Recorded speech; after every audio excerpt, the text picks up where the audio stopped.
Hey, what's up, YouTube? It's it's Friday. I think it's December the 27th, and as you can see, all the bikes are gone. So what that mean is, hey, we finna get up, finna hit this road, and we probably finna go buy some more. And I'll take y'all along with me. So let's get ready to get this money. We're harder back. Okay, YouTube. We're in the car.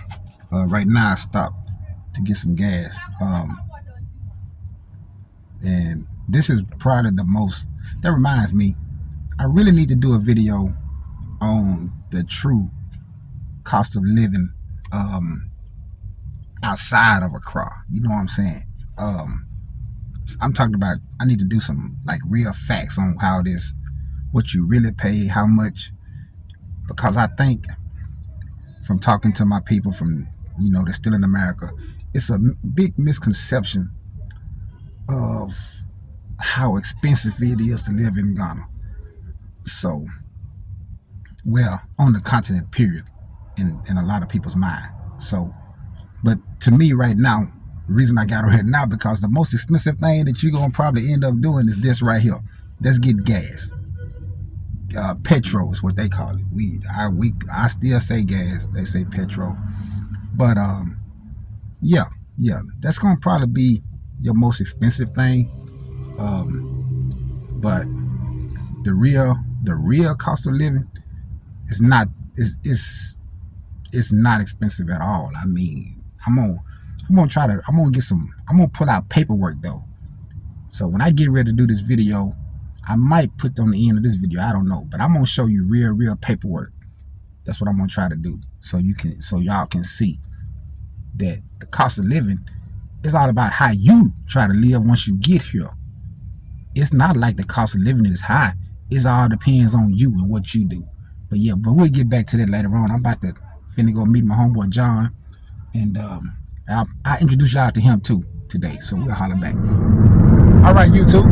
I told y'all I was gonna introduce y'all to my friend once he got in the car. This is John.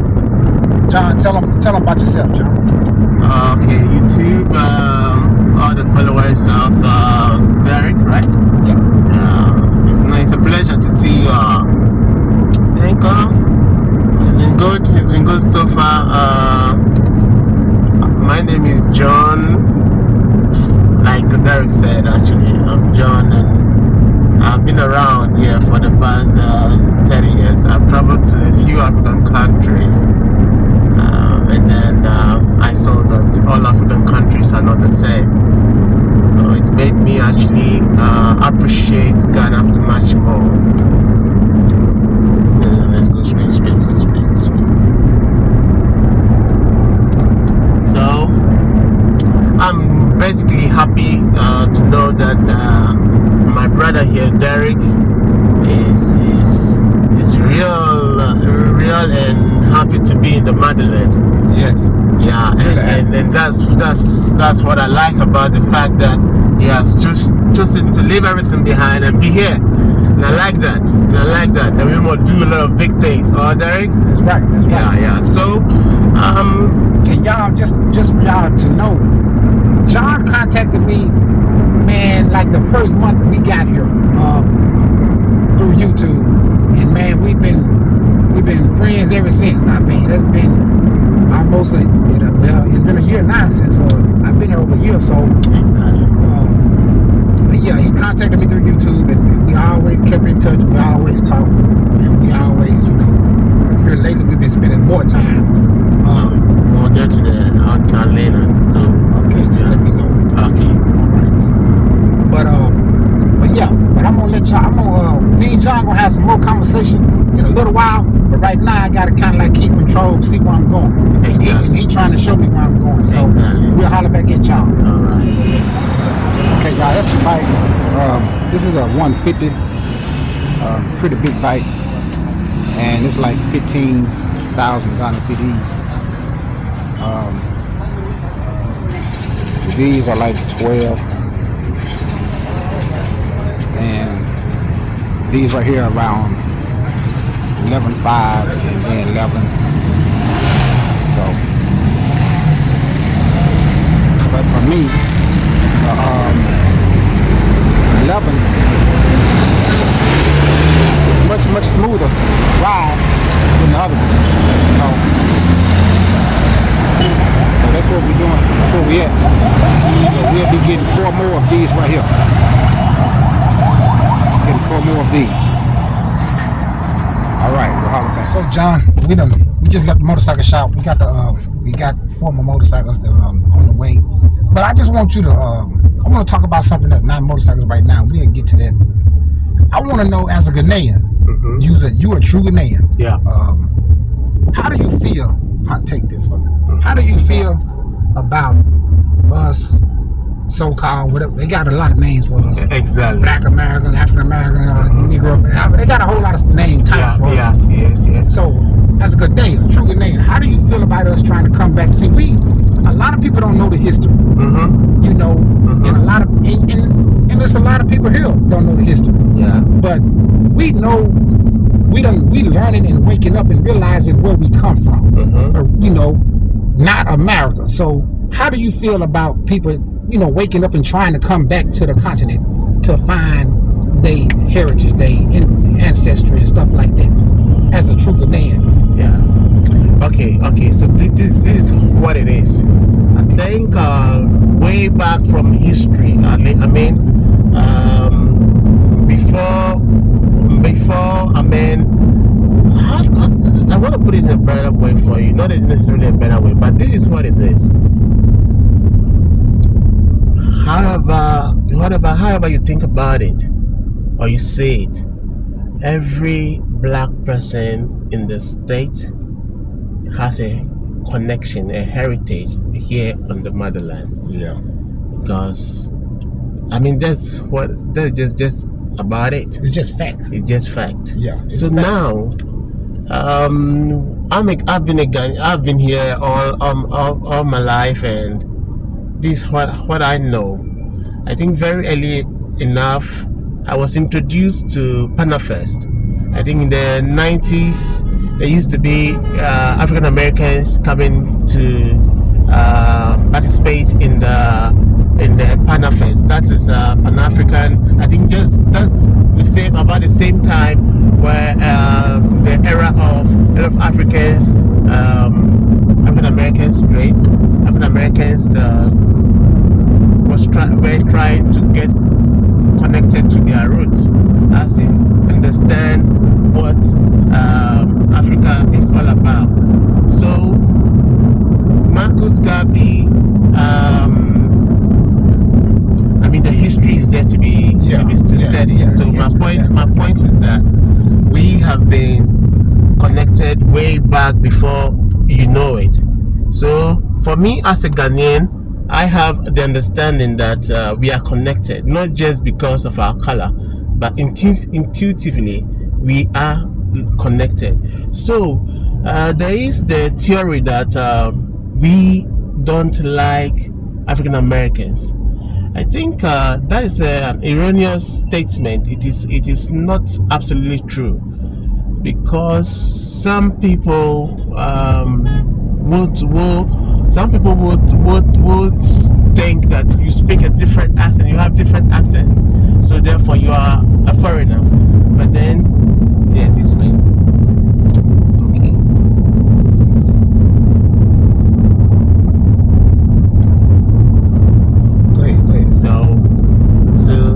We're just brothers. We're just brothers, and this is what we are. And I think we just have to focus on what unites us than what separates us. And then come home. We already know what separates us. Exactly. The same story has been told us over here about how that you guys look down upon us and think we are nobody, or we're from shithole and all of that, you see. So I think the truth got to be known. When you come home, you're going to find the truth for yourself and know that, see, nobody's going to tell you no lie anymore. You're going to experience yourself, whether these people over here, whether we hate you. You see, some also come down with certain attitude, like the white attitude. You see, and trying to be superior over the same African brothers. Yeah. I think that's no good at all. Yeah. You get it? So I think when you're coming down, just understand that we are one people and we are connected way before separation. Understand? And just have that mentality, knowing that. Also knowing the common goal. Who's the common enemy? See, that's what we got to get to. We got to get to recognizing the common enemy. It's not the nation or the continent. It's not the black. It's the white man put us all in this situation. That's the common enemy. And see, that's what we got to understand. We want to keep blaming each other all the time, but it's bigger than us. Yeah. They sit back playing little strings and playing little games. Man, we gotta recognize that though, on both sides of this continent, who the common enemy is, and it's not one another. And when we finally realize that, then and only then we can start to like heal and come together as one. Yeah. And that's what they don't want. Exactly. That's a problem for them. Exactly. I don't care how you look at it, that's a problem for them. Exactly. I had to get that in there. Exactly. So true. You know what? So I think it's all about working on our mindset. Yes, exactly. Very important what we think, because some people have been conditioned to think that we don't like them because that is a gain they stand to gain. If you believe we don't like you, then they gain. Then you ain't gonna do business with us. You aren't gonna be trusting us. Understand? So you're gonna be having problem with trust issues. Understand? Therefore, we can do business. But then, so if we do with our mindset and we know we are one people, okay, we share the same ancestors. Get it? Because the DNA still works no matter how long you separated. The DNA still connects. It still says that you are my brother. You get my point? So the Chinese are here, they are doing business together. The Japanese, the Lebanese, all are doing business together. They've seen something in the land and they're doing it like nobody's business. Yeah. I think it's high time African Americans and Africans, we understand. Do business. We understand that see, this is your rightful place. This is your inheritance. This land belongs to your ancestors, your forefathers. They are, and you own it. Understand? So, though bureaucratic differences are saying you at the moment your identity will be like, okay, I'm an American, and the documentation why it represents you to be on your passport says you're an American. But we got to think way beyond that and know that we are one people. And then when you step on the land, you got to think differently. Get it? You got to think differently and know, see, this is your inheritance, regardless of the fact that your passport says you're an American, your name is whatever name you inherited. You just got to know that truly this is your inheritance. Where else are they going to get the melanin from? Not over there. Yeah, so Derek, this is what I got to say about the fact that being a Ghanaian and how I feel about it. And that's what I wanted to do. I wanted to get to that, but I also want to get to another point that we had talked about. Okay. Like, of course, us doing business, but we got to learn how to like to protect and take care of our people. Cause see, you said something to me about, I told you I would never sell land. I would never do the land exactly, and all that kind of stuff. Because, and you made a good point about how you see what you say about the Black Americans making money off of other Black Americans. Exactly. You brought that to my attention like the other day. We was like talking about that. And see, that's how come my heart is different. I'm built different. I know. I saw it the very day I spoke with you, and I think that's what getting us along, because you got to have a different heart. I mean, See, I can't do. I'm here to help my brother. I'm here to help people get here if I can help. I'm talking about, I'll do whatever it takes. Me sitting around just trying to make the money off of somebody trying to get here. I mean, that's not what that's just not what I can do. I mean, I can only speak for myself. Exactly. And you had brought it to my attention because that's why you see, I wanted to do a business that benefit everybody. You know what I'm saying? I want to try to reach everybody in a business. Not just my people that's coming. I want to be able to if I can lend a hand, lend a hand. You know what I'm saying? Exactly. So this is what I gotta say at this point. Yeah. See, I don't know, but this is what I gotta say. I gotta say that. See, is this our turn? no, but it's on the right when we get there. We just keep following. When we get there, we take our turn. Okay. So see, you know the system in the state, and you Yeah. know how things work. Yeah. And then I ever since I met you, I have had 100% trust in you, because the things I've seen you do, I've seen how you communicated, and I mean, boy. So I mean, having trust in you so that much, I can say to you, see, this man here is gonna ensure that you get value for your money. He has got no interest in ripping anybody off. Because I see the things he does. I see he's got heart. He wants us to connect. He wants you all to be a part of what is going on. You see, so I know others are just ripping others off and taking money and promising a sort of land, but this man here is gonna ensure he does due diligence and make sure that everything that requires for you to get asked. I mean, yeah, because like I said, I just, it came to me that I just rather not ever do it. You know what I'm saying? But then if you don't do it, then that means others that have want to rape others are gonna continue raping others up. Yeah, but get it? Yeah, I get it.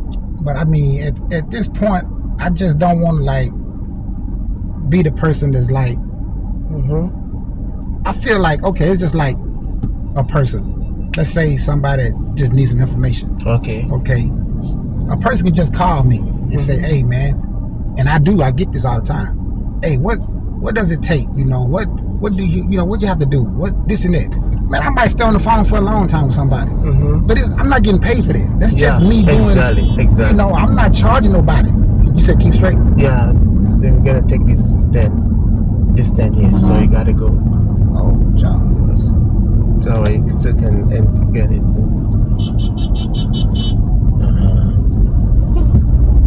Yeah. So,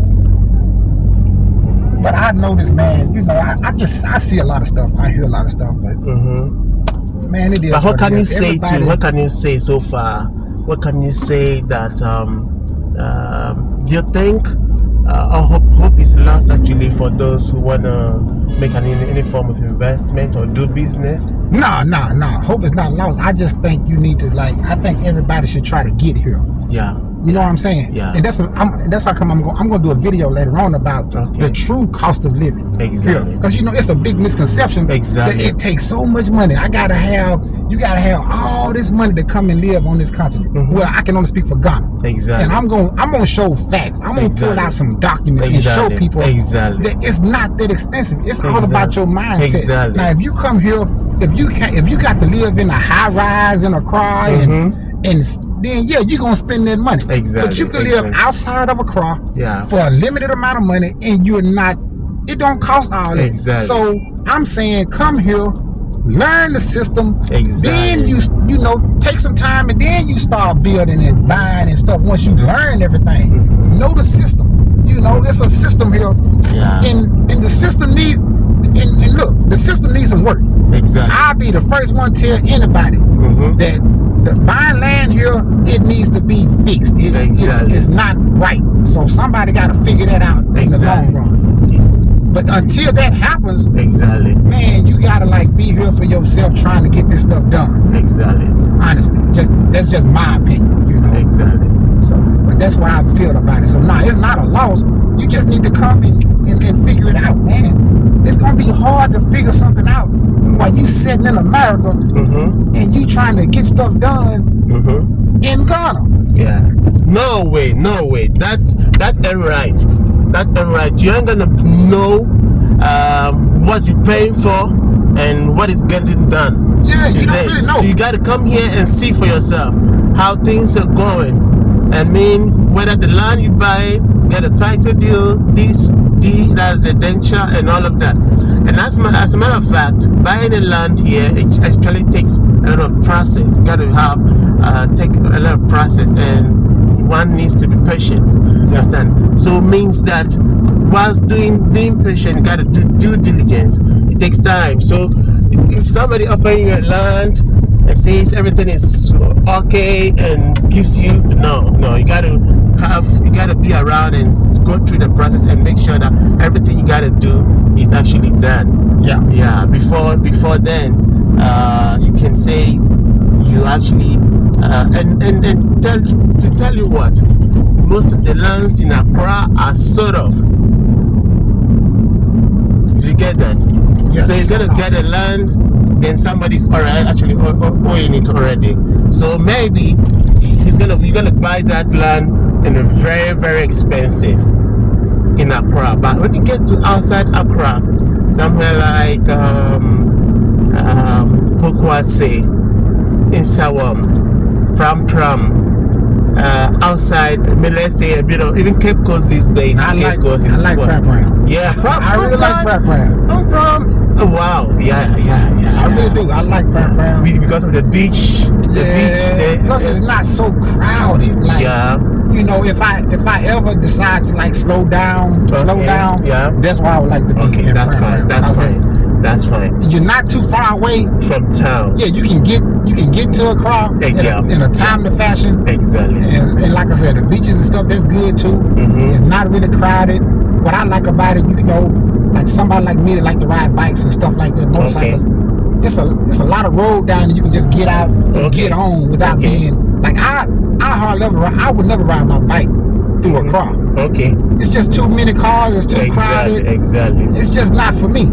Exactly. But down there, man, it's different. It's different down there. So yeah, stuff like that, man. Maybe one day you gotta do a video on that side.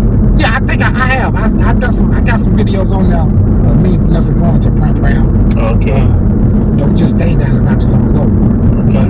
But yeah. But anyway, man, we ain't gonna keep y'all long because I know how this is. I know how YouTube is. People they don't want to sit around long. Exactly. So this was just like American and Ghanaian truth, just sitting here talking in the car about certain things, and that's just what we see. That's just that's what I see while I'm here. Exactly. That's what he see because he's a true Ghanaian. He can speak his mind, and that's just what it is. And I like we'll holler back at y'all.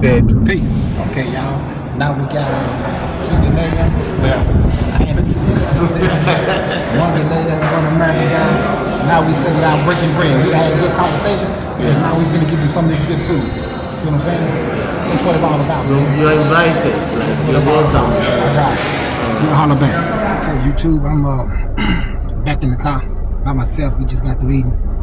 John on his way back to Accra. But I just wanted y'all to see, you know, what it's like, man. It's good to have a conversation between, like I said, American and Ghanaian, just two people, real, just chopping it up, you know, and you get what you get. This ain't no editing, ain't no nothing, just straight, raw, real talk. So, hey, but that's what you get, real. So, I'm in this traffic right now, stuck. So, once I get back, I'm gonna try to, oh yeah, and about the bikes, we got, let me see, I bought 4 more bikes, and by it being at the end of the year, I'm just gonna I paid for them, but I'm gonna wait until the 1st before they start trying to do any kind of paperwork. That way you would get the 25 registered tags, which, you know, it really means nothing to me, but here in Ghana, it means a lot when you got the new tag. So I mean, so wasn't no sense in getting a 24 tag, and I could just wait and get the 25. So, but we'll still get the bikes back. Hopefully, they saying by the end of next week, I should have them all ready and delivered. So I just want to give y'all a little update so y'all can see how it's going down, what we're trying to accomplish over here in Ghana. But I will be getting with Vanessa real soon, and we're gonna do like like I said, I'm gonna pull up some paperwork, some lease and stuff like that, so y'all can see exactly what it takes to just be here and live here. So on that note, we'll holler back. I'm finna head on in. Peace.